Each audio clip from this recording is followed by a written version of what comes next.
pouvoir chanter ensemble, adorer notre Dieu. Nous allons avancer à notre prédication. Et donc, nous sommes à 2 Thessaloniciens, chapitre 2. Depuis quelques mois, nous sommes dans les 2 livres. On a commencé 1 Thessaloniciens. Et comme c'est notre façon souvent, on prend un livre et nous étudions, je prêche verset par verset, chapitre par chapitre, jusqu'à la fin. Et donc on a commencé avec le premier, 1 Thessaloniciens. Maintenant, on arrive déjà vers la fin de 2 Thessaloniciens. Et donc aujourd'hui, on va terminer le 12e chapitre avec les versets 13 à 17. Alors le titre s'appelle « Ayez confiance » pour les 2 livres, 1 et 2 Thessaloniciens. Pourquoi? Parce que Paul écrivait ça à une église qui était très jeune. Et cette église est née dans le chaos, dans le tumulte. Et puis les fondateurs de l'église, Paul, Sylvain et Timothée, devaient fuir à cause de la persécution. Donc cette église connaissait déjà dès le début des problèmes et vraiment la persécution. Et donc Paul, c'est vraiment des lettres qu'il a envoyées d'encouragement, des paroles édifiantes pour les aider, pour les encourager dans les épreuves. Et donc on verra ça aujourd'hui. Il y a beaucoup de paroles pour aider, pour encourager les gens découragés. Alors je sais que probablement il n'y a pas un grand nombre de personnes découragées aujourd'hui. Vous êtes tous ravis, sans problème. Amen. Mais écoutez bien quand même, parce que peut-être demain ça va changer. D'accord? Alors, vous avez sûrement tous entendu la phrase ou la question suivante. Que veux-tu recevoir d'abord, la bonne nouvelle ou la mauvaise nouvelle? Ou bien sûr, si c'est dans un environnement plus formel, voulez-vous d'abord la mauvaise nouvelle ou la bonne nouvelle? Juste par curiosité, qui préfère entendre la mauvaise nouvelle d'abord? D'accord, c'est bien la moitié, si pas plus. Et donc, qui préfère entendre la bonne d'abord? Alors donc, la mauvaise nouvelle a gagné. C'est intéressant. Ah, je suis d'accord, hein, je préfère recevoir le coup dur et puis entendre, espérant que la bonne va aider un peu avec le choc. Donc voilà. Pour mieux comprendre le passage devant nous aujourd'hui, ça vous aidera de le voir un peu comme cette question, avec cette idée derrière ce que Paul exprime. Si vous étiez parmi nous ces 2 derniers dimanches, vous comprendriez mieux cette notion. Peut-être vous avez, si vous n'étiez pas là les 2 dernières semaines, peut-être vous avez pu suivre sur YouTube ou par le mot de milieu. Le mot de milieu, c'est un petit message que j'envoie aux gens de l'église chaque semaine. Et donc ça donne un petit résumé du message. Mais pendant nos 2 derniers dimanches, nous avons couvert un passage riche sur la fin des temps et l'Antichrist. Donc les versets 1 à 12 parlent de la fin du monde. Voilà, et l'arrivée de l'Antichrist sur scène et toutes ces choses très un peu déprimantes et négatives. La bonne nouvelle. Donc on a appris des mauvaises nouvelles dans ce passage. La bonne nouvelle. Alors là, nous en avons découvert plein. Paul voulait qu'ils comprennent, Paul voulait qu'ils entendiez de la bonne nouvelle dans les premiers versets. Parce que ils ont entendu, Jésus vous a abandonné, il est venu, il est reparti, et vous vivez dans la grande tribulation. Et donc, l'Antichrist arrive dans peu de jours. Et donc, ils écoutaient ces mensonges, cette désinformation, et ils s'inquiétaient parce que quand même, ils vivaient dans des épreuves, ils vivaient dans le chaos du monde, et ils se demandaient, est-ce que c'est vrai? Est-ce que Jésus nous a oubliés? Est-ce qu'il nous a abandonnés? Est-ce qu'on est dans les derniers temps? Et donc la bonne nouvelle, c'était que non. Jésus ne vous a pas abandonné. Il revient. Et encore, si on va ajouter de la bonne nouvelle, quand Jésus revient, il va, et on a vu ça la semaine dernière, il va anéantir avec la puissance de sa bouche l'Antichrist. Il va gagner, n'ayez pas peur, ou comme le titre de notre série, ayez confiance. Ayez confiance, il y a beaucoup de bonnes nouvelles. Mais ça nous mène à la mauvaise nouvelle. La mauvaise nouvelle, c'est ici où Paul devait avancer avec tendresse et avec soin. Car la mauvaise nouvelle, c'était que l'Église et ses membres subissaient des épreuves lourdes et pénibles toujours. Bonne nouvelle, vous n'êtes pas dans la grande tribulation. Mauvaise nouvelle, c'est que vous êtes toujours dans des épreuves. Amen. La mauvaise nouvelle que Paul devait quand même expliquer, c'était que des difficultés et des épreuves n'allaient pas disparaître juste comme ça. L'Église devait faire face à cette vérité pénible. Alors, je ne sais pas pour vous, mais ça me parle et me reconforte aujourd'hui, plus de 2000 ans plus tard, qu'on aura des épreuves, on aura des problèmes, mais qu'il y a de la joie, il y a de la grâce, il y a la présence de Dieu dans nos vies, malgré les épreuves. Donc, pour mieux comprendre le reste de notre passage, ça aidera si vous voyez l'apôtre Paul en train de focaliser la vision des gens sur la grâce de Dieu. Arrêtez de focaliser et regarder que les choses mauvaises, mais regardez des bénédictions et la grâce de Dieu. Donc, pour mieux comprendre ça, c'est ce que Paul essaie de faire. C'est comme si Paul est en train de dire, vous avez toujours et vous aurez toujours des épreuves devant vous. Là, on n'est pour rien, mais votre vision et votre attitude restent capitales dans ce cas. Dans des circonstances difficiles, focalisons sur les bienfaits et les bénédictions de Dieu. Et souvent, ça revient à notre attitude. Qu'est-ce que je décide de regarder? Le côté négatif ou les bienfaits et la grâce de Dieu? Ça me rappelle d'une histoire qui m'est arrivée, ça m'a fait de la peine, mais dans ma jeunesse, aux États-Unis, ça devait être le mois de janvier 1996. Ça date.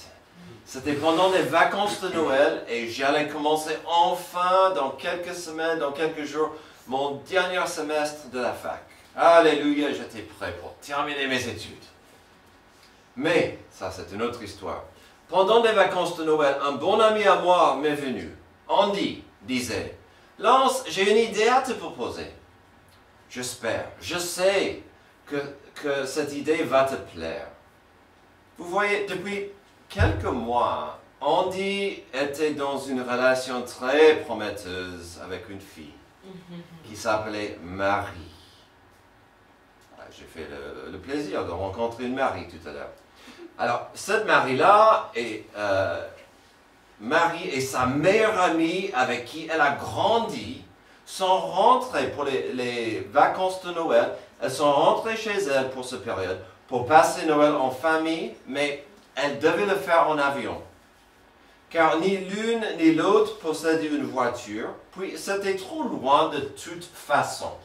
Parce qu'il s'agissait d'aller de Springfield, Missouri, qui est là, jusqu'à Michigan. Alors sur la carte, c'est pas loin, ça semble pas loin. Mais par voiture, c'est environ 12 à 14 heures. Et donc, c'était pas la peine et elle n'avait pas de voiture. Donc, ce que leurs parents ont décidé de faire, c'était correct, c'est d'acheter des billets ensemble pour les deux filles, de rentrer chez eux pour Noël. Le problème, s'il y a un problème, c'est que ça c'est Springfield, où elles étaient, Saint-Louis est là, et l'aéroport de Springfield était régional. Donc les billets étaient beaucoup moins chers de partir de Saint-Louis à Détroit. C'était moins cher. Donc il fallait juste trouver quelqu'un pour amener les filles à Saint-Louis et aller les chercher à la fin de cette période. D'accord? Donc les billets d'avion étaient Saint-Louis jusqu'à Détroit. Donc les filles allaient passer Noël ensemble. Elles revenaient bientôt. C'est là où entrait mon ami Andy dans la scène. Lance, dans quelques jours, je vais monter à Saint-Louis pour aller chercher les filles qui reviennent des vacances pour le nouveau semestre. Tu sais bien qu'avec mon petit pick-up, je peux assumer. Mais ça risque d'être compliqué dans cet espace restreint et exigu de ma voiture.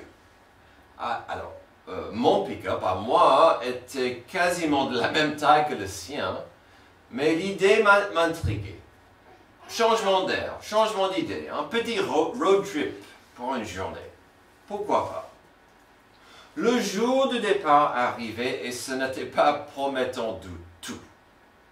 Nous avions une tempête hivernale avec des températures facilement à moins 15, avec énormément de vent, même des rafales.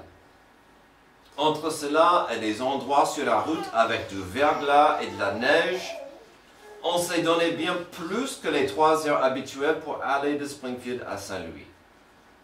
Heureusement, tout a commencé comme prévu. On roulait sagement selon des conditions. Mais, vous attendez un mais à un moment donné, sans avertissement, j'ai roulé sur ce qu'on appelle de la glace noire. C'est un verglas routier quasiment invisible car c'est transparent. D'accord? J'avais pas de chance. Je voyais la route, mais en fait, c'était le verglas. En quelques secondes, tout a changé pour moi. Parce que moi et Andy, on roulait ensemble. Tout allait bien. En quelques secondes, tout a changé. Je n'avais plus contrôle de ma vie, presque. J'avais plus contrôle de ma voiture. Et cela devenait évident. Malheureusement, quand, écoutez-moi bien, je me trouvais face à face avec mon ami sur la route. Lui dans son pick-up, moi dans le mien, et on allait dans la même direction. Oh. Son visage, je ne l'oublierai jamais. Parce que ses yeux grandissaient, sa bouche grandissait, et peut-être le mien aussi. Car on se voyait sur l'autoroute, allant dans la même direction. C'est pas normal. C'est pas bon signe. Lorsque à une vitesse d'environ 45 km/h, tu te trouves face à face avec un autre véhicule, voilà, ça ne peut pas être une bonne chose. Ça va mal se terminer. Au fur et à mesure, ma voiture commençait à quitter l'autoroute. Toujours en arrière. Il n'y avait à ce stade aucune bonne nouvelle, puisque je vous ai parlé de la bonne nouvelle et la mauvaise nouvelle. Bonne nouvelle, c'est que je quitte l'autoroute en arrière. Rien à faire. Avant de cette petite révolution, avant de me tourner 180 degrés, je voyais devant nous un remblai ou un talus à côté de la route. Dans mon esprit, je comprenais que je n'allais pas me glisser doucement dans un champ plat. Non, pas du tout. Un impact était probable, tout en allant en arrière. En peu de temps, la collision est arrivée. Même si je ne suis pas un scientifique, je savais que je ne pouvais rien pour empêcher ma tête de se cogner sur le pare-brise arrière. C'était un petit pick-up. J'étais sur un banc. Donc il n'y avait pas de siège. Il n'y avait rien. La plupart du temps, ma tête touchait quand même le vitre. De toute façon. Donc je savais, ça va mal se terminer pour ma pauvre tête. D'accord? Au moment de l'impact du véhicule, ma tête est partie en toute vitesse comme prévu malgré moi. À ma confusion, elle a frappé quelque chose de douce. un objet mou. Puis, pour ajouter encore à la cacophonie du moment, une demi-seconde après l'impact, cet objet mystérieux est tombé sur mes jambes. Si vous connaissez le Muppet Show, vous allez reconnaître Fuzzy l'ours. Est-ce que vous connaissez ça? Oui. Fuzzy? Il y a quelques mois avant, mon père m'a offert une petite peluche de Fuzzy. Même si j'avais environ 22 ans, j'étais un grand garçon mature, un jeune adulte, j'ai trouvé le geste mignon. Et je trouvais la peluche mignonne. Et donc, j'ai décidé de le mettre dans mon pick-up derrière le pare-soleil de la voiture. Comme ça, quand je n'utilisais pas le pare-soleil, Fuzzy me souriait constamment en veillant sur moi. C'était gentil. En fait, je ne voyais pas son corps. Je voyais que la moitié, je voyais son visage et la moitié de son figure. C'était gentil. Ça m'amusait. Et donc, dans l'impact, il est volé comme moi, mais il a volé plus vite que moi. Derrière ma tête, j'ai cogné sur lui, il est tombé sur mes genoux. Plutôt incroyable, c'était vraiment, vraiment incroyable. Quand Andy est revenu me trouver, il y avait plusieurs choses évidentes.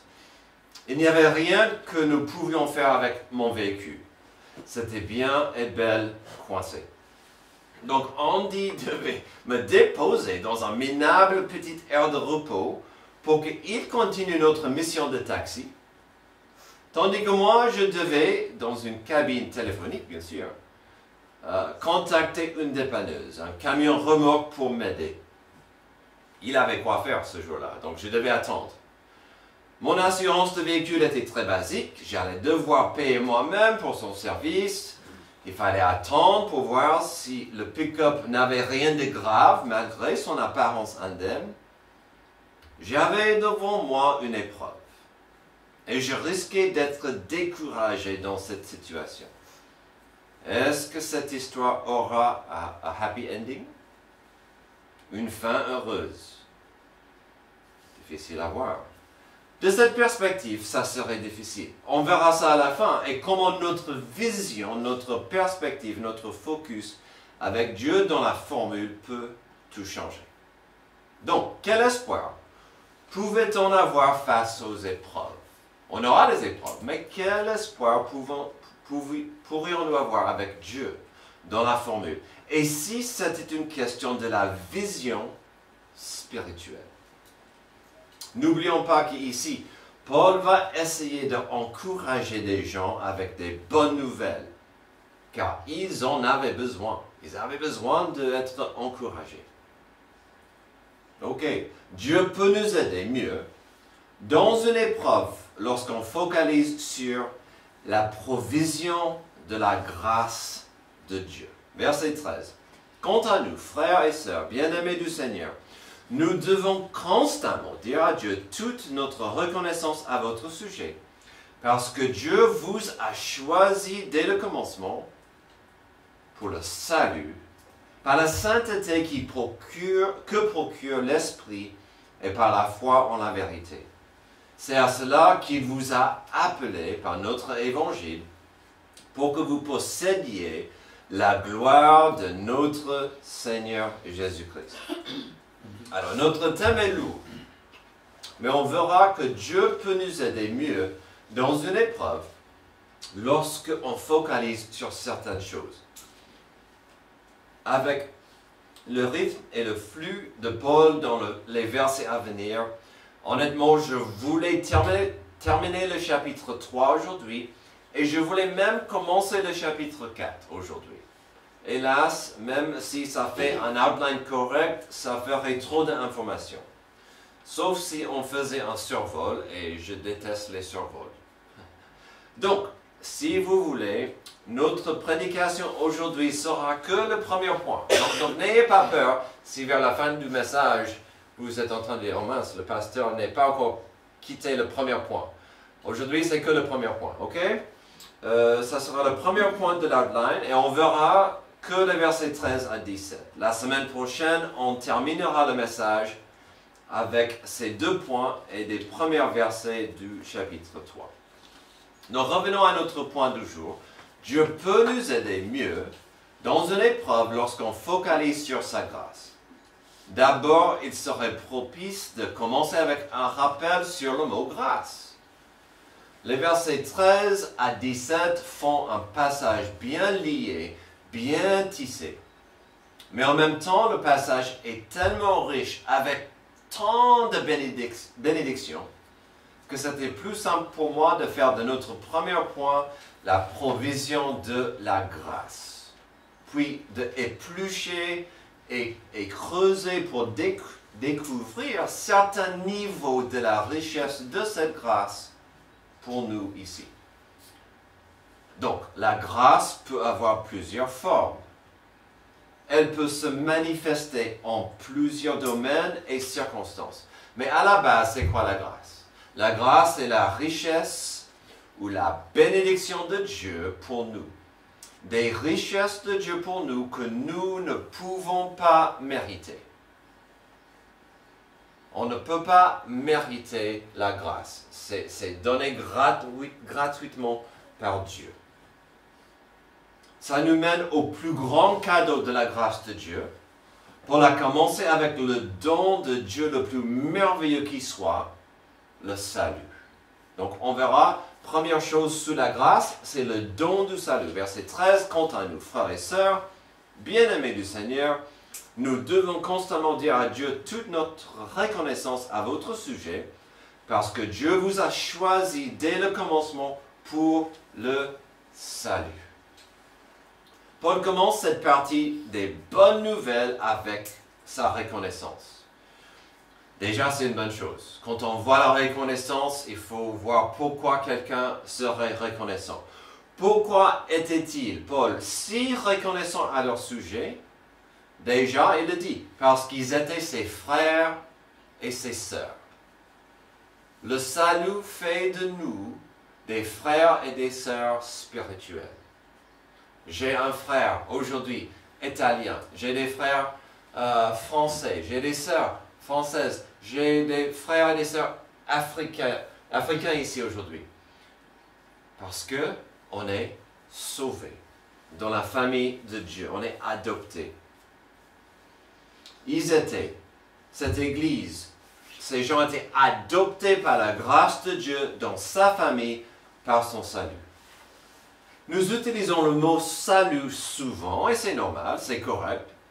Parfois, il est trop simple d'oublier la signification du mot, car il implique que l'état de la personne sauvée était grave, perdu, abîmé, ruiné. C'est quoi le salut?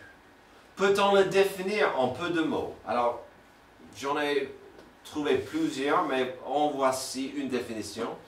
Être sauvé. Le salut en Christ signifie être transformé dans l'être intérieur par l'action du Saint-Esprit. Une personne qui est réellement sauvée place toute sa confiance dans l'œuvre du salut que le Christ a accompli pour lui sur la croix. Une personne sauvée est un enfant de Dieu dont tous les péchés ont été complètement pardonnés par le moyen du sang de Jésus-Christ versé sur la croix. Une personne sauvée a reçu le don divin de la vie éternelle. Le salut implique que quelqu'un dans le péché, si vous étiez là à 10 heures, avait besoin du salut. Alors c'est pas mal comme explication simple.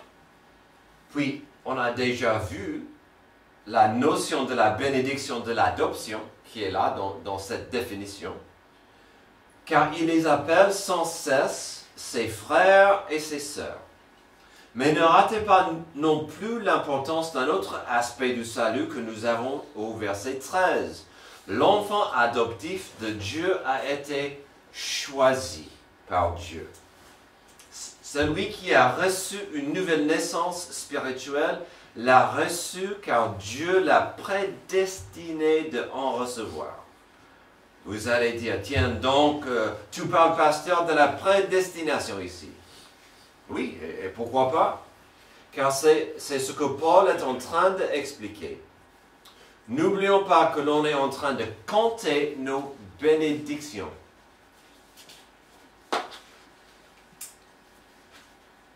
On est en train de chercher de la bonne nouvelle et d'être reconnaissant. Si vous voulez une bonne raison pour la reconnaissance, et si vous êtes déjà sauvé, c'est parce que Dieu vous a choisi. Quel privilège! Quelle joie, quelle grâce de savoir que Dieu a choisi quelqu'un qui était perdu. Une bénédiction que l'on ne peut pas mériter. Qui peut mériter d'être choisi par Dieu? Hey Dieu, choisis-moi! Non, non, ça ne fonctionne pas comme ça. Il y a ici quelques échos d'Éphésiens 1, 3 à 6, un des passages préférés de mon frère Antoine. Éphésiens 1, 3 à 6. Béni soit le Dieu et Père de notre Seigneur Jésus-Christ, qui nous a bénis de toute bénédiction spirituelle dans les lieux célestes en Christ. En lui, Dieu nous a choisis avant la création du monde, pour que nous soyons saints et sans défaut devant lui. On verra cette idée tout à l'heure. Dans son amour, il nous a prédestinés à être ses enfants adoptifs, donc encore cette idée, par Jésus-Christ. C'est ce qu'il a voulu dans sa bienveillance pour que nous célébrions la gloire de sa grâce dont il nous a comblés dans le bien-aimé. Amen. Incroyable cette grâce. De savoir que malgré moi, Dieu m'a choisi. Quel amour! Mais notre passage continue, et donc nous aussi. Paul a continué d'élaborer plus sur le sujet, et c'est à la fois magnifique, mais aussi inspirant de faire plus pour notre Seigneur. Et donc, voyons quelques résultats du salut. Il dit, ce salut, par la sainteté que procure l'Esprit et par la foi en la vérité. C'est à cela qu'il vous a appelé par notre évangile pour que vous possédiez la gloire de notre Seigneur Jésus-Christ. Donc, le salut nous donne la sainteté. Dieu, grâce à son salut, nous rend saints. Si on a vu tout à l'heure, on a parlé un peu du péché, la corruption du péché. Dieu nous lave. Le salut nous purifie. Il nous régénère. On reçoit un nouveau cœur spirituel. Toutes ces choses arrivent au moment du salut. Puisqu'on parle des bonnes nouvelles, tout cela nous rend saints. Amen. On est greffé dans la famille, on devient un enfant adoptif de Dieu. Et quand Dieu nous regarde, il voit Jésus. Amen. Quelle grâce! Quand Dieu me regarde, il voit que j'appartiens à lui grâce à Jésus. Si vous avez reçu le salut, vous avez reçu la sainteté. Mais comment ça se passe, dirait l'homme de la rue? Les mots suivants nous rappellent de l'action de la nouvelle naissance. Cette régénération spirituelle est opérée par le Saint-Esprit. C'est pourquoi il a ajouté le Saint-Esprit dans la phrase. C'est procurer l'action du salut, c'est la responsabilité du Saint-Esprit. Permettez-moi de vous rappeler de l'action et des responsabilités de Trinité dans le salut. Dieu le Père offre ce cadeau merveilleux à l'humanité brisée et séparée de lui. Même si ce cadeau est gratuit pour nous, le prix de justice, le prix a été payé par Jésus-Christ à la croix. Son sang a payé le prix de mes péchés. l'œuvre spirituelle, la naissance spirituelle est faite par l'Esprit Saint. Donc c'est à cela que Paul s'adresse dans cette phrase. Par la sainteté que procure l'Esprit et par la foi en la vérité. Et donc ensuite nous voyons notre part. Le cadeau du salut est disponible à tous, mais c'est à l'humanité, c'est à nous de le saisir. Si tout à l'heure on a entendu, c'est quoi un être humain? Enfin bref, c'est la création de Dieu qui a la capacité d'être en relation avec Dieu.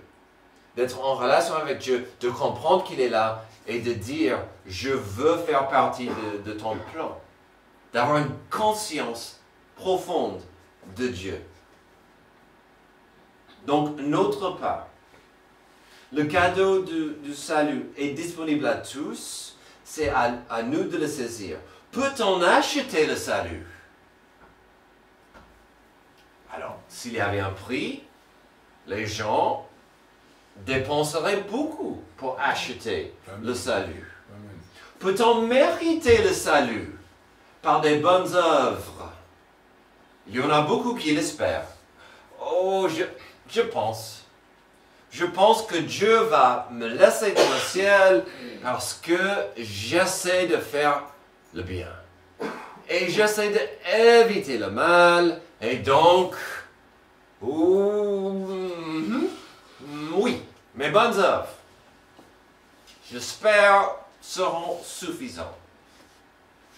Un thème que nous allons entendre ce mois-ci, avec le Ramadan, de faire énormément de choses pour plaire à Dieu.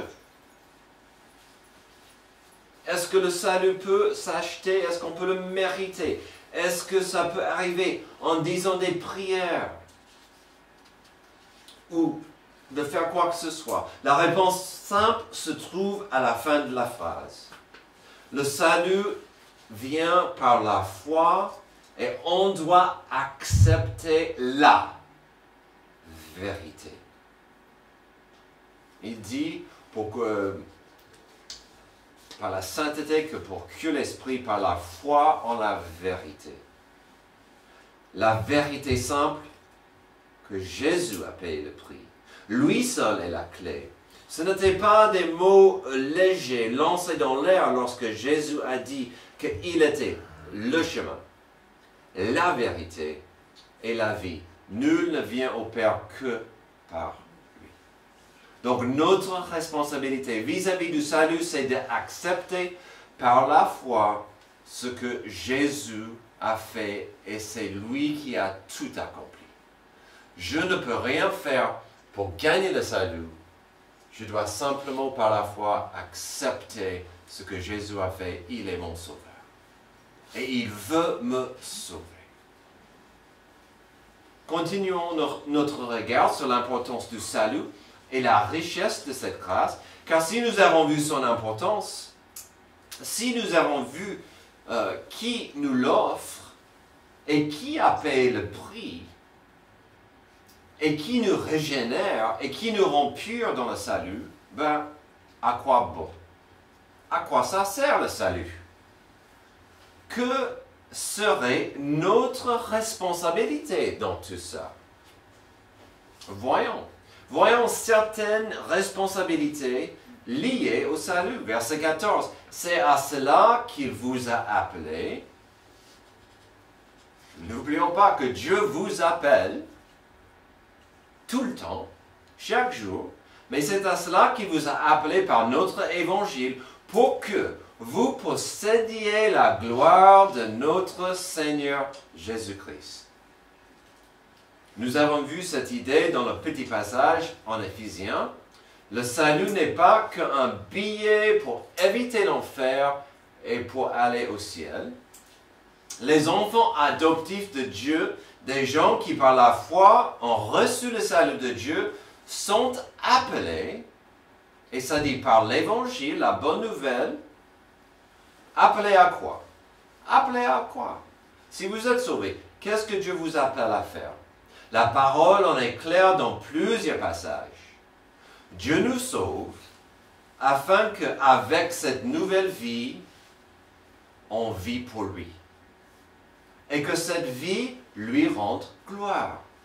Comme dit le verset 14, on va posséder la gloire, la lumière de Jésus.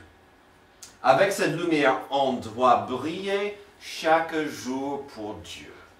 Et voici un défi, un grand défi pour le chrétien. Amen. Chaque jour, de briller pour Dieu. Donc, sous ce petit point, de certaines responsabilités que nous avons grâce au salut, on constate ici de répondre à son appel déjà, d'être attentif à sa voix, puis de briller avec sa lumière pour donner gloire à Dieu. Dieu peut nous aider mieux dans une épreuve lorsque on focalise sur la provision de la grâce de Dieu. C'est une question de vision et de choix. Donc, on a vu sous la notion de la provision de la grâce de Dieu, l'importance du salut. Maintenant, toujours sous la notion de la grâce infinie de Dieu, terminons notre passage avec l'importance de saisir et appliquer la grâce de Dieu quand il s'agit de notre espérance. Qu'en est-il de notre futur, malgré des épreuves?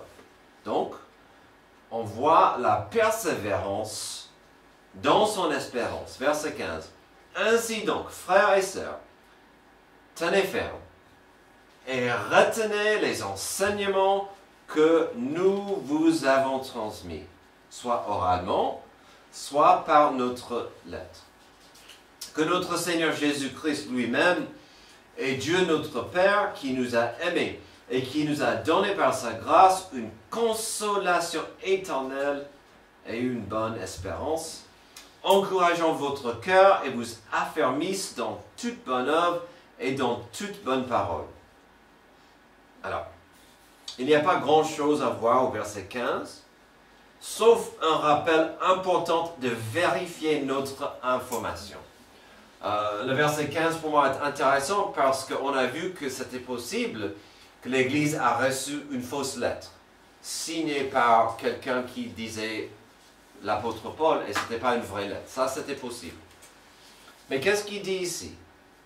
Il dit vérifiez votre information. Mission Google est utile. Je suis vieux. ChatGPT est utile. YouTube, utile. Mais comment, on a vu récemment, l'Église à l'époque entendait de la désinformation par rapport à Jésus et son retour. Et cette information allait contre ce que Paul a déjà enseigné. Rien n'a changé depuis. Amen. Vous allez entendre des bonnes choses, des mauvaises choses. Vous allez entendre des gens disent « Dieu m'a dit ». Amen. Vous allez entendre les gens qui disent « La Bible dit ». Vérifiez. Vérifiez toujours que c'est correct. Parce qu'il est trop simple de dire « J'ai eu un rêve de Dieu et… » Ils vont raconter qui sait quoi. Donc vérifiez votre information, qu'elle soit enracinée dans la parole de Dieu. Amen. Donc c'est au verset 16 où je veux focaliser. Paul dit ici que Dieu, par son amour, nous donne, il nous fournit deux choses nécessaires. Une consolation éternelle et une bonne espérance. L'épreuve devant vous, aujourd'hui, l'épreuve devant l'Église à Thessalonique, est-ce que c'était forte? L'épreuve devant vous, est-elle pénible? L'épreuve devant vous, est-elle plus forte que la consolation éternelle du Père qui vous aime? L'épreuve devant vous, est-elle plus pénible que la bonne espérance qui se trouve dans l'amour de Dieu? Quel espoir de comprendre que Dieu veut me consoler et sa consolation n'a pas de fin. Mon épreuve ne sera pas à jamais. Mais j'aurai toujours l'encouragement, la grâce, la consolation, l'espérance éternelle de Dieu. Dans un monde rempli et dominé par la souffrance et l'injustice, nous devons rester enracinés dans la vérité de l'espérance et la consolation que Dieu nous offre. Puis selon le verset 17, ces choses peuvent encourager et affirmer nos cœurs. Peuvent. Encore, à quoi bon? Quel serait le but de rester ancré et enraciné dans l'espérance de la grâce de Dieu? Selon le verset 17, c'est de ne pas oublier notre raison d'être malgré nos épreuves. De pratiquer toute bonne œuvre et toute bonne parole. Enfin bref, de glorifier Dieu avec nos vies qui brillent de la gloire de Dieu. J'aime bien comment il a ajouté ce verset 17. Sa consolation, cette espérance va nous aider, va nous encourager à faire quoi? De continuer de pratiquer des bonnes œuvres et de prononcer des bonnes paroles. Enfin bref, de briller pour Dieu. Amen. Nous avons récemment posé la question à nos enfants. Comment parler aux gens qui ne croient pas en Dieu? Comment les aider à comprendre que Dieu existe? Nous avons quelque chose que le monde n'a pas. Une consolation. Est-ce que vous pouvez imaginer le privilège que nous avons, que l'Éternel, le Dieu Tout-Puissant, veut vous encourager, veut vous consoler. Il a intérêt de vous affermir. Quelle grâce! Comme j'ai dit, voilà.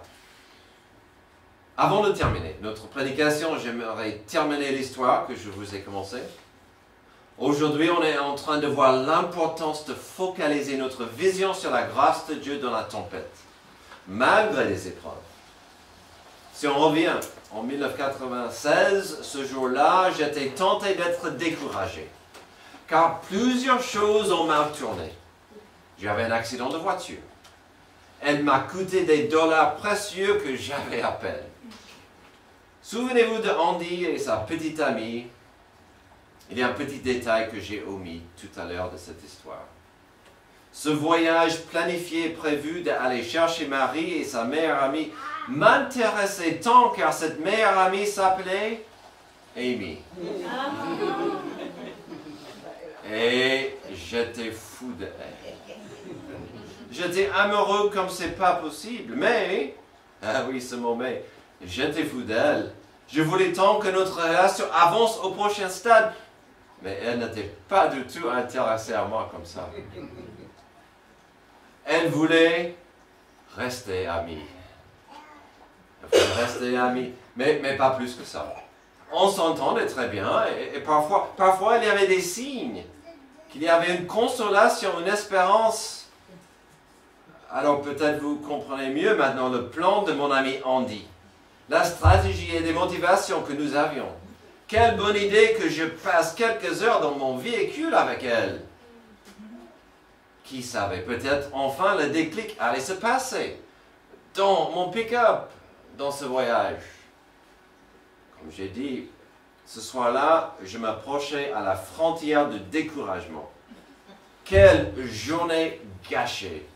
Il n'y avait rien de bon enfin. Plus tard, j'ai eu un coup de fil de Andy, qui est rentré avec les filles, comme prévu.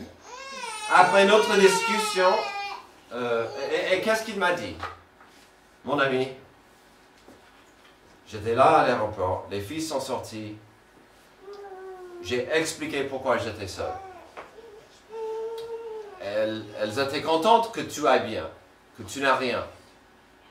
Mais mon ami, elle était déçue. Elle était déçue que tu ne sois pas là. Il y a de l'espoir, mon ami. Elle était déçue, c'était évident. Marie ou Amy? Amy. Ah, ok. Ouais. Après notre discussion, c'était comme si j'avais un deuxième coup de fil, mais cette fois-ci de Dieu. Le Saint-Esprit m'a secoué un peu. Il m'a gentiment rappelé que toute la journée, ma vision était centrée sur mes soucis et ce qui semblait être problématique. Tandis que Dieu m'a invité de revoir ma journée et de trouver sa main dans toutes ces épreuves. Mon véhicule n'était pas abîmé, ni mon corps, et mon cœur. Mon cœur, du coup, avait de l'espérance. Il était temps que je change ma vision et mon perspective. Il fallait que je me tourne vers Dieu pour voir combien il m'a béni tout au long de la journée dans mes épreuves. Dans notre passage, Paul voulait faire la même chose. De montrer à ces gens, y compris nous d'ailleurs, qu'on doit focaliser sur Dieu. Dieu peut nous aider mieux dans une épreuve lorsqu'on focalise sur la provision de sa grâce. Dans ce cas, pourquoi pas commencer avec ce que nous avons vu aujourd'hui? Commençons avec la grâce, des bénédictions nombreuses de salut. Chaque jour, au réveil, remerciez Dieu pour le salut Amen. et des bénédictions du salut. Amen. Aussi cette grâce qui nous fournit la possibilité de persévérer dans l'espérance divine, de comprendre Dieu veut m'accompagner dans l'épreuve. Dieu veut m'aider. Tout cela revient à nos choix de vision et cette notion d'appartenance. À qui est-ce que je m'appartiens? Prions. Merci Dieu pour la bonne nouvelle de ce passage. Malgré des épreuves, malgré des problèmes, tout est là avec ton salut. Et ton salut nous comble avec des richesses inestimables, avec des richesses précieuses sans prix. Guide-nous, aide-nous à saisir ces bénédictions, à saisir cette grâce et de vivre avec ta consolation, de vivre avec ton encouragement, malgré les problèmes. Tu es là. Le consolateur, l'Esprit Saint, veut marcher avec nous. Jésus-Christ veut que nous soyons à ses côtés. Aide-nous aujourd'hui à marcher avec lui, d'être à ses côtés. C'est dans le nom de Jésus que je prie. Amen. Amen. Levez-vous.